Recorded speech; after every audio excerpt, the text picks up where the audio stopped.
न मंदिर पर न हिंदू मुसलमान पर इस बार मुद्दे पर चुनाव हो रहा है। प्रधानमंत्री जैसे ऊंचे पद पर ऑडियंस को एड्रेस किया है और कहीं पर भी उन्होंने मुद्दे की कभी बात ही नहीं की। सिर्फ सोशल मीडिया में सही बात ज़्यादातर आती है, लेकिन इस बार 50-50 का माहौल लग रहा है। इंडिया गठबंधन को बहुत अच्छे चांसेस है कि वो सरकार बनाए।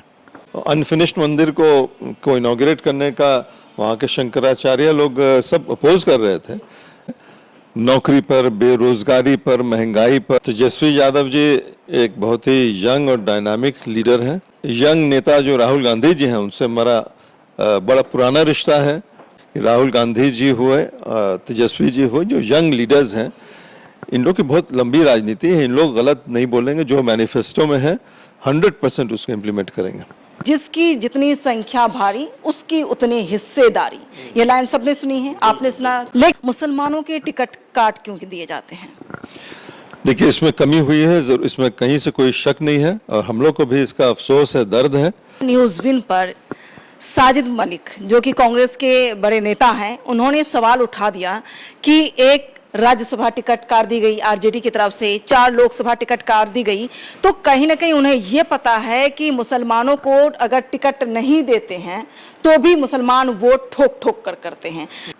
बिल्कुल, हमने भी यही कहा कि गलती नहीं, मजबूरी होती है। और ऐसा थोड़ी है कि जो तेजस्वी जी या आदरणीय लालू जी जो अपने पूरे टीम के साथ गलती थोड़ी होती है, वो तो कैलकुलेशन होता है। सारे पार्टियों को एडजस्ट करना पड़ता है, सारे ज़ात को एडजस्ट करना पड़ता है। एमपी में कुछ कमी हुई है जिसको पूरा करने के लिए हम लोग भी पूरा दबाव डालेंगे। और राहुल गांधी जी का जो अभी कॉन्फिडेंस लेवल है वो बहुत हाई है। लोकसभा चुनाव का आखिरी चरण होने वाला है, यानी 1 जून को, और जिससे पहले महागठबंधन की लहर देखी जा रही है। लगातार देश में हर राज्य से यही खबर सामने आ रही है कि गठबंधन इस बार भारी पड़ते हुए नजर आ रहा है। लेकिन सवाल अब यह है कि क्या वाकई गठबंधन भारी है? इस दावों में कितना दम है? क्या 400 पार की जो राजनीति हो रही है वो खोखले साबित होगी? इन तमाम सवालों का जवाब जानने के लिए मैं इस वक्त महबूब अली कैसर साहब के पास मौजूद हूं और इनसे जानने की कोशिश करूंगी कि आप सभी कैंपेन में रहे हैं, किस तरह से आपने देखा, क्या महंगाई को देखा या बेरोजगारी के मुद्दे को देखा, चुनावी मुद्दा क्या होगा, 1 जून को कैसा होने वाला है चुनाव, ये तमाम सवालों का जवाब मैं जानने की कोशिश करूंगी। सबसे पहले कैसर साहब, आपका न्यूज़ विन पर स्वागत है। बहुत बहुत शुक्रिया।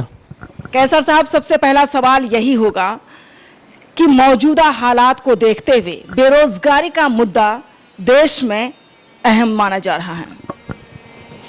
बिल्कुल, हम तो बिहार में कम से कम 10-12 पार्लियामेंट्री सीट पर हमने दौरा किया और खगड़िया में ख़ास करके, क्योंकि हमारा सिटिंग सीट था खगड़िया, 10 साल से हम वहाँ पर एमपी थे, तो खगड़िया तो कम से कम हमने 15 रोज़ वहाँ पर गुजारा। और कोई भी क्षेत्र जो होता है वो ज़्यादातर जो क्षेत्र होते हैं उसी का एक नमूना होता है। तो हमने जो ज़्यादा टाइम वहाँ गुजारा, उसमें एक लफ्ज़ में अगर हम कहें कि इस बार चुनाव न मंदिर पर न हिंदू मुसलमान पर, इस बार मुद्दे पर चुनाव हो रहा है। और जब मुद्दे पर चुनाव होगा तो हम समझते हैं कि एनडीए के पास कोई ठोस कुछ बोलने का है ही नहीं। और इसीलिए आप देखते होंगे कि प्रधानमंत्री जैसे ऊंचे पद पर जो शख्स हैं, वो जब जहाँ भी जा रहे हैं पूरे हिंदुस्तान में सैकड़ों उन्होंने रैलीज और ऑडियंस को एड्रेस किया है और कहीं पर भी उन्होंने मुद्दे की कभी बात ही नहीं की, सिवाय इसके कि पोलराइज कैसे हो वोट, इसके अलावा कहीं कोई बात ही नहीं हुई। तो जहाँ पर मुद्दे की बात होगी वहाँ पर राहुल गांधी, इंडिया गठबंधन ने जो मुद्दे उठाए हैं, बेरोजगारी का जैसा आपने कहा, महंगाई का, किसानों का, पहलवानों का। देखिए, लेडीज़, बीजेपी वाले हमेशा एनडीए महिला आरक्षण और ये वो लेकर, महिला सुरक्षा, महिला सुरक्षा, महिला आरक्षण लेकर के बहुत इन लोगों ने महिला वोट को रुझाने की कोशिश की, लेकिन जो महिला जो हम लोग के देश के लिए मेडल्स लाई हैं, महीनों तक उन लोगों ने आंदोलन किया, सड़क पर रहे, किस तरह का व्यवहार उनके साथ हुआ, ये सब के सामने है। तो ये सब तमाम जो मुद्दे हैं, जो रियल इश्यूज हैं, उस पर इस बार वोट हो रहा है और हम समझते हैं कि इस बार एनडीए बहुत ही स्टिकी विकेट पर है और इंडिया गठबंधन बहुत अच्छा करने वाली है इस बार। सभी चैनल का यही डाटा सामने आ रहा है कि गठबंधन बहुत ज़्यादा भारी है। आपने देखा होगा किसान आंदोलन के दौरान 750 किसानों शहीद हो जाते हैं, एक तरह से हत्या की जाती हुकूमत के द्वारा। दूसरी बार आपने देखा कि किस तरह से कील बिछाए जा रहे थे, पूरा देश देख रहा था ये तस्वीर। आपने महिला सुरक्षा की बात की, आपने देखा कि जो महिलाएं गोल्ड मेडलिस्ट होती हैं, जो विदेश में परचम लहराती हैं, वो आकर आपकी धरती, आपकी सरजमी, अपनी सरजमी पर रोती हैं, इसके बावजूद उसको इंसाफ नहीं मिल पाता है। तो कहीं ना कहीं बीजेपी के पास ठोस मुद्दा नहीं है इस बार चुनाव लड़ने के लिए, तो फिर 400 पार की बात कैसे करते हैं? 400 पार की बात तो आपने कहा कि मीडिया का भी डेटा है, हम लोग तो मीडिया सुनते हैं, मीडिया तो शायद 400 से भी आगे बढ़ाने की बात हमेशा करती रही है। अब मीडिया जब देख रही है कि अब रिजल्ट आने वाला है, तो उसका लैंग्वेज ज़रूर कुछ बदला है। और सोशल मीडिया तो अलग बात है, सोशल मीडिया में सही बात ज़्यादातर आती है, लेकिन जो नेशनल मीडिया है वो तो आज भी 400 पार की बात कह रही है। और हम लोग को तो बहुत ताज्जुब, और हम लोग सरजमीन पर रोज़ जाते हैं और देख रहे हैं किस तरह का माहौल बिहार में है, जहाँ पर कि 40 में 39 सीट पिछले बार एनडीए को आया था। इस बार कम से कम हम बहुत मुकालबा के साथ बहुत एग्जैजरेट नहीं करते हैं, लेकिन इस बार 50-50 का माहौल लग रहा है, क्योंकि हर सीट पर बहुत ही टसल है, कोई भी जीत सकता है लगभग हर 40 सीट पर। तो इससे हम लोग अंदाज़ा लगा सकते हैं कि अगर ईवीएम वगैरह में कोई गड़बड़ी नहीं हुई, जो कि जिसके इम्कान कम है और हम लोग नहीं समझते कि ऐसा होता है, तो जैसा 50-50 लग रहा है कि हो सकता है कि महागठबंधन को 20 सीट भी आ सकता है, 18 भी आ सकता है, 25 भी आ सकता है। उसी तरह एनडीए को भी 25 भी आ सकता है, 18 भी आ सकता है, 20 भी आ सकता है। तो बड़ा मामला नेक टू नेक है सब जगह। आप देख रहे होंगे कि अब देश के प्रधानमंत्री हर जनसभा में, हर रैली में, हर मंच से विपक्ष को, गठबंधन को कम से कम घेरने की कोशिश कर रहे हैं। उनका ये मानना है कि अगर मैंने मुंह खोल दिया तो बहुत कुछ हो सकता है। एक तरह से सरेआम धमकी दी जा रही है, इस पर आप क्या जवाब देंगे? धमकी तो 10 साल से दी जा रही है, और धमकी क्या, धमकी को इम्प्लीमेंट किया जा रहा है। चुना हुआ मुख्यमंत्री को आप एक फ्रिवलस किसी के कहने पर कि हमसे इतना पैसा लिया, उसको आप इलेक्शन के टाइम में जेल भेज देते हैं, 2 मुख्यमंत्री को। तो ये सब सिर्फ धमकी नहीं है, तो आए दिन हम लोग देख रहे हैं 10 साल से। और जिस तरह की ज़बान, जिस तरह की भाषा प्रधानमंत्री, आदरणीय प्रधानमंत्री बोल रहे हैं कि 2 भैंस होगा तो एक कांग्रेस की सरकार बनी तो आपकी चली जाएगी, मंगलसूत्र, सब लोग जानते हैं ये सब। हम लोग से ज़्यादा तो मोबाइल पे दिन रात स्मार्टफोन सबके पास है, गांव देहात में लोग देखते रहते हैं। तो इस तरह की जो ज़ुबान, जो भाषा निकल रही प्रधानमंत्री की, कहीं ना कहीं एक बौखलाहट, एक बेचैनी ज़रूर है। उससे भी लगता है कि इस बार इंडिया गठबंधन को बहुत अच्छे चांसेस है कि वो सरकार बनाए। जिस सीबीआई, ईडी, इनकम टैक्स के सहारे एमपी, एमएलएज को पकड़े जाते हैं, रेड दिए जाते हैं, उसी ईडी और सीबीआई को देश के प्रधानमंत्री कूड़ा कह रहे हैं, कचरा कह रहे हैं। इस पर क्या जवाब देंगे आप? नहीं, वो कूड़ा कचरा तो उनका बहुत सेवा उन्होंने किया है, उनका काम किया है। हम तो न्यूज़ देखना 7-8 साल से बंद कर दिए, कि न्यूज़ में 90% तो खाली भड़काने वाला न्यूज़ रहता है और फेक न्यूज़ ही रहता है। इसीलिए हम तो 10 साल से हमने नेशनल मीडिया को तो हमने बिल्कुल शन कर दिया है, बिल्कुल देखते ही नहीं है। थैंक्स टू संन्यास ले लिए मीडिया खबर से।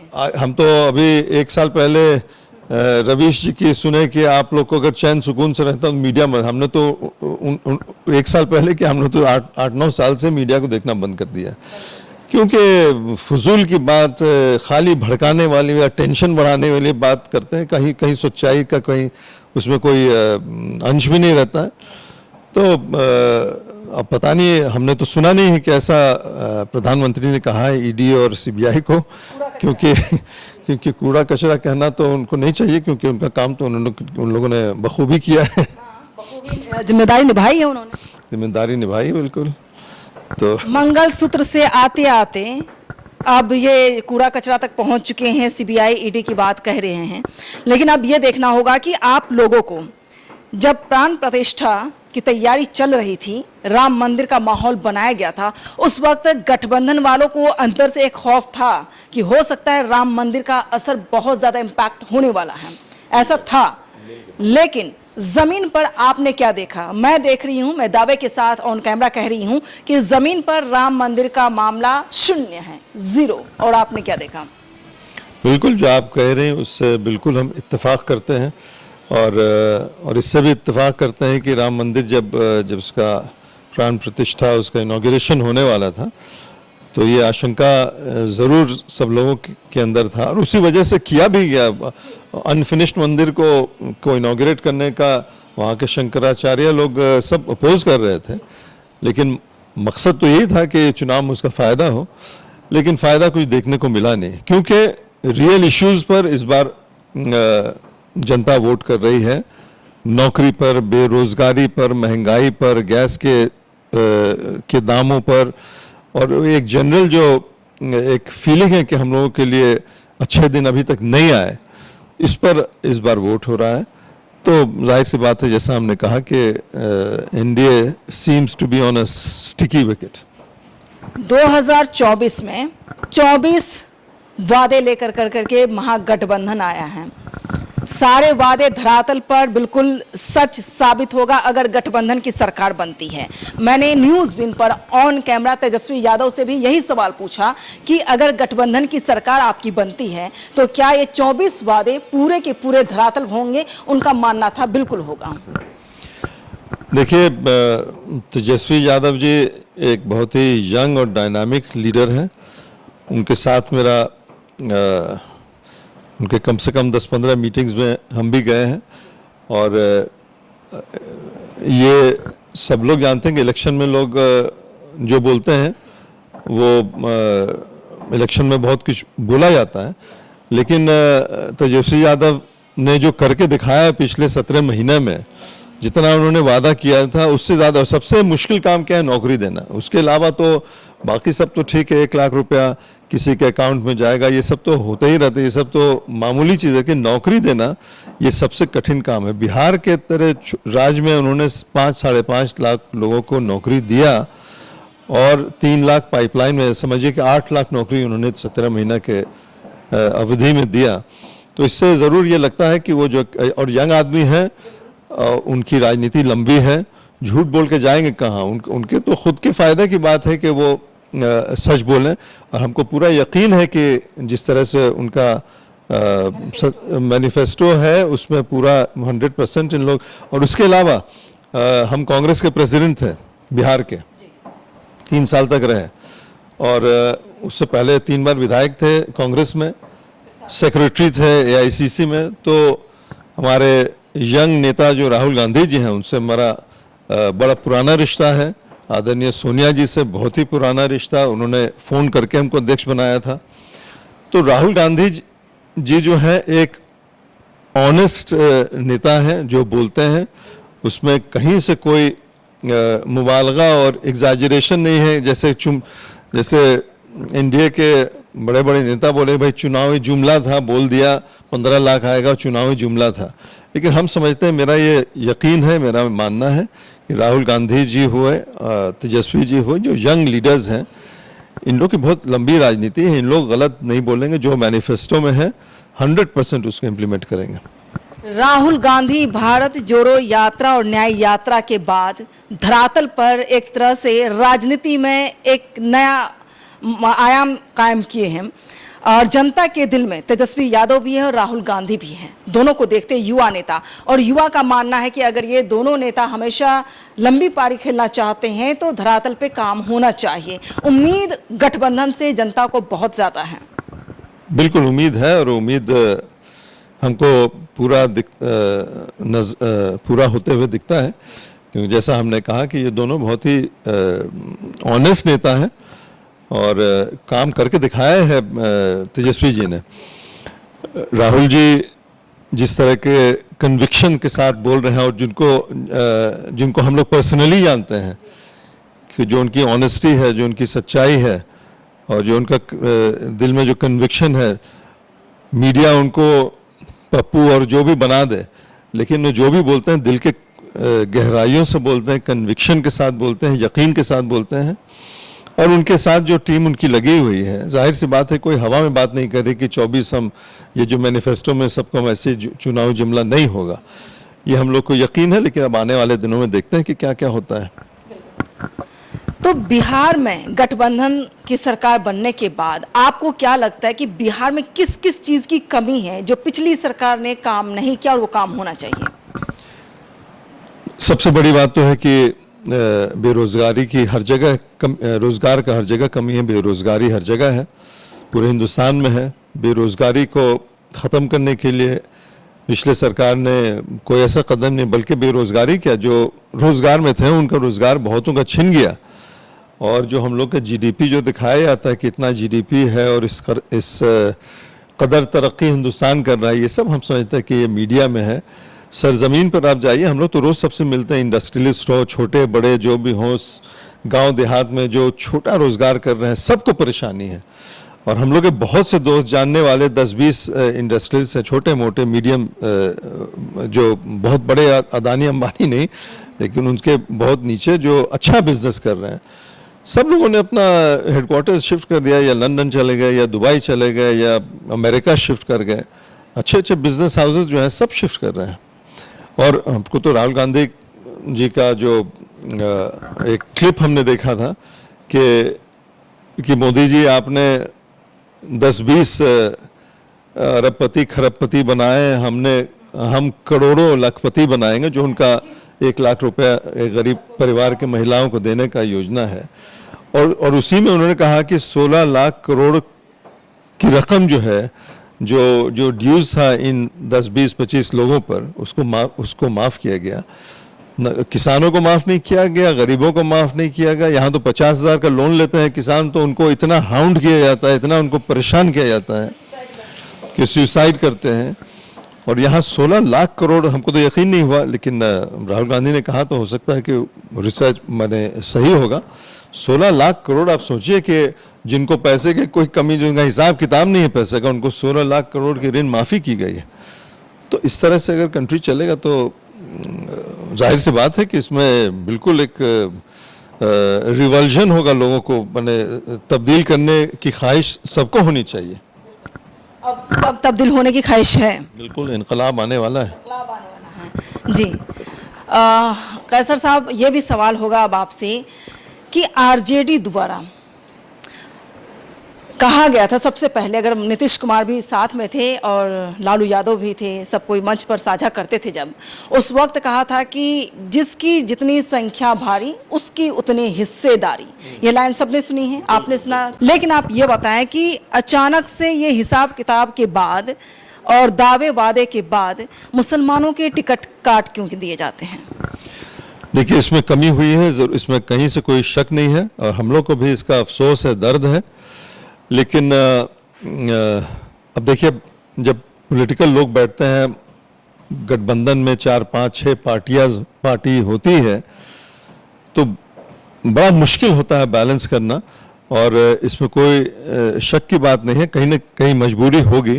और जो सेंसस हुआ उसमें जो मुसलमानों की आपने बात की कि लगभग 19% बिहार में उनका पॉपुलेशन है, उस हिसाब से तो नहीं मिला, उससे बहुत कम मिला। बल्कि कांग्रेस ने 9 में 2 दिया, तो लगभग वो ठीक है। लेकिन आरजेडी को हम लोग भी चाहते थे कि 2 सीट कम से कम और मिलता, तो एक बैलेंस रहता।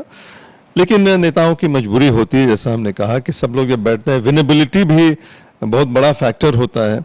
और जब वोट की राजनीति करते हैं, जीतने की राजनीति करते हैं, जो एक बड़ा चुनौती सामने होता है, तो इन सब चीज़ों को कहीं न कहीं नज़रअंदाज कभी कभी करना पड़ता है। लेकिन हम लोग ये ज़रूर प्रेशर करेंगे आरजेडी को भी, महागठबंधन को भी, कि इसको इस तरह से नज़रअंदाज करने से जो 35 साल से आपका एक वोट का एक बेडरॉक है, आपके सबसे मजबूत पिलर है, उसको नाराज़ करना बहुत ही नासमझी होगी। और हम भी अब राजद में आए हैं, 1.5 महीना पहले आए हैं, और ये हम लोग की भी जिम्मेदारी होगी। और हम लोग क्योंकि मुस्लिम कम्युनिटी से आते हैं, हम लोग की जिम्मेदारी भी होगी, और हम लोग इसको इम्प्लीमेंट करवा के रहेंगे कि जो हम लोग की हिस्सेदारी होनी चाहिए।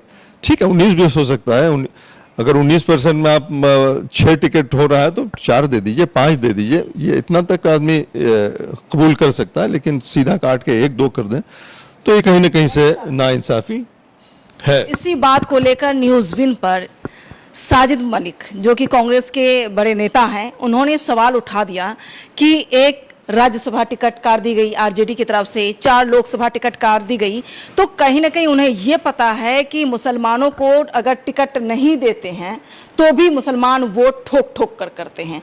तो कहीं एक सभा के दौरान तेजस्वी यादव ने इस पर रिएक्शन दिया है कि इस बार हो सकता है मैनेज करने में गलती ज़रूर हुई मुझसे, लेकिन आने वाले वक्त में ऐसा नहीं होगा। बिल्कुल, हमने भी यही कहा कि गलती नहीं, मजबूरी होती है। और ऐसा थोड़ी है कि जो तेजस्वी जी या आदरणीय लालू जी जो अपने पूरे टीम के साथ गलती थोड़ी होती है, वो तो कैलकुलेशन होता है, सारे पार्टियों को एडजस्ट करना पड़ता है, सारे ज़ात को एडजस्ट करना पड़ता है। और ऐसा नहीं कि एमएलसी में आरजेडी ने काफ़ी दिया है, एमएलसी में आरजेडी ने दिया है, तो एमपी में कुछ कमी हुई है, जिसको पूरा करने के लिए हम लोग भी पूरा दबाव डालेंगे। और जैसा हमने कहा कि एक बड़े कैनवस में जो बड़ा पिक्चर होता है उसको जब देखते हैं तो जो मैनेज करना पड़ता है छोटे मोटे चीज़ को वक्ती तौर से उसको नज़रअंदाज किया जा सकता है। लेकिन ये परमानेंट नहीं होना चाहिए कि 19% को आप सिर्फ 3% दे रहे हैं तो ये ज़्यादा दिन नहीं टिकेगा। और वो इतने होशियार तो ज़रूर हैं कि इसका ख्याल वो ज़रूर रखेंगे, और हम लोग भी हैं उसमें, तो हम लोग उसको याद दहानी भी कराते रहेंगे वक्तन फवक्तन। अंदाज़ा लग सकता है कि विधानसभा चुनाव 2025 में होने वाला है, कुछ ही वक्त उसके लिए भी बचे हैं अब, तो उसमें मैनेज कर दिया जाएगा। बिल्कुल किया जाएगा, करने की ज़रूरत है और किया भी जाएगा। 2024 में आपको पूरे यकीन है, हालांकि गठबंधन वाले दावे के साथ कह रहे हैं, कुछ जो बड़े जर्नलिस्ट हैं वो भी दावे के साथ कह रहे हैं कि इस बार गठबंधन की सरकार बनने वाली है, इस पर आपकी क्या राय है अभी तक? यानी इंडिया की या इंडिया की? हमने कहा कि हम तो जहाँ गए, हम तो बिहारी में दौरा हमने किया है, और यहाँ पर बिल्कुल लग रहा है कि 50-50 या 50 से कुछ ज़्यादा ही इंडिया के फेवर में लोग हैं। और जिस तरह का सोचा जा रहा था कि राम मंदिर या जो पोलराइजेशन पिछले 19 में या 14 में भी एक हद तक हुआ था, वो इस बार कहीं देखने को नहीं है। इस बार रियल मुद्दों पर चुनाव हुआ है, तो जाहिर सी बात है कि प्रधानमंत्री के तरह आदमी जब मुद्दे पर बात ही नहीं कर रहे हैं पूरे इलेक्शन के दौरान और सिर्फ पोलराइज की बात कर रहे हैं, तो मुद्दा कुछ है नहीं उनके पास।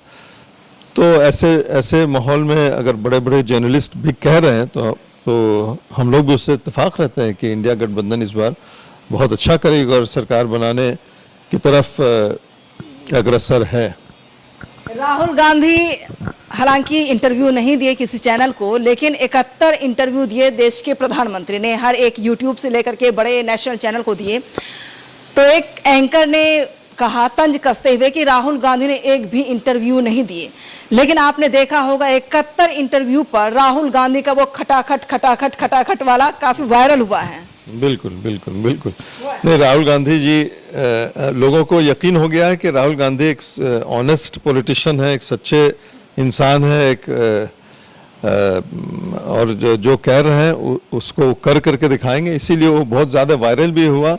और जो लोकल हम लोग के नेता लोग जहाँ भी भाषण देते हैं, लोकल नेता क्या समझिए, तेजस्वी जी के तो करीब 10, 12, 15 जो प्रोग्राम्स हो उसमें हम भी शामिल थे, तो वो भी कहने लगे हैं और हाँ, फटाफट, झटाझट, खटाखट और सफाचट, ये सब बड़ा कॉमन हो गया है और ये लोगों को बड़ा पसंद आया है। और जो ताली बजती है इस पर, वो उससे ज़रूर अंदाज़ा लगता है कि बड़ा उत्साह है लोगों में और चेंज लोग चाहते हैं। ये परसेप्टेबल है, ये आप पाल्पेबल है, देखने को मिलता है कि लोग बिल्कुल चाहते हैं कि चेंज हो, तो ये बहुत साफ जाहिर है। राहुल गांधी ने दावे के साथ एक चैनल को इंटरव्यू के दौरान, बाइट के दौरान कहा है कि आप लिख करके रख लीजिए, अब प्रधानमंत्री रिटर्न नहीं आने वाले हैं, सत्ता नहीं आने वाली है। देखा? हमने भी देखा है और राहुल गांधी जी का जो अभी कॉन्फिडेंस लेवल है वो बहुत हाई है और तेजस्वी का भी, अखिलेश जी का भी, केजरीवाल जी का, बावजूद इसके कि जेल से निकले, लेकिन सबका, ममता जी को तो हमने ज़्यादा नहीं सुना, लेकिन तमाम जो इंडिया गठबंधन के लोग हैं सबका मोराल काफ़ी ऊंचा है। और ख़ास करके राहुल जी, जो कि पहले थोड़ा बहुत एग्रेसिव होकर नहीं बोलते थे और बहुत एग्रेसिव और बहुत ही कॉन्फिडेंस के साथ बोल रहे हैं और हमको लगता है कि उनका कॉन्फिडेंस इस बार मिसप्लेस्ड नहीं है और जनता से जो कनेक्ट रहा है उनका पिछले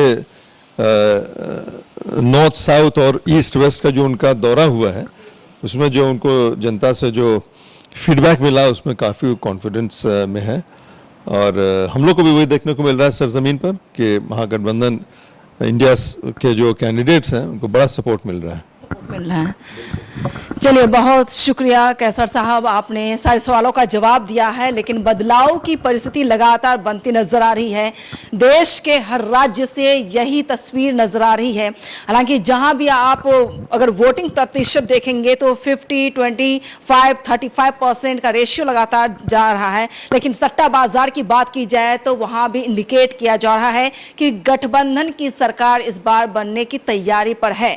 लेकिन इंटरनल अगर बात की जाए तो वहां भी यही रेशियो सामने आया है और यही सामने आ रहा है कि कहीं ना कहीं इस बार गठबंधन की सरकार बनेगी। लेकिन 4 जून को क्या होगा, ईवीएम मशीन पर सबकी पैनी नजर होगी और कि ईवीएम में छेड़खानी नहीं होनी चाहिए, इस पर भी कानूनन कार्रवाई भी की जा सकती है। ये तमाम चीजें दी गई है। अब ये देखना होगा कि 4 जून को सरकार किसकी बनती है।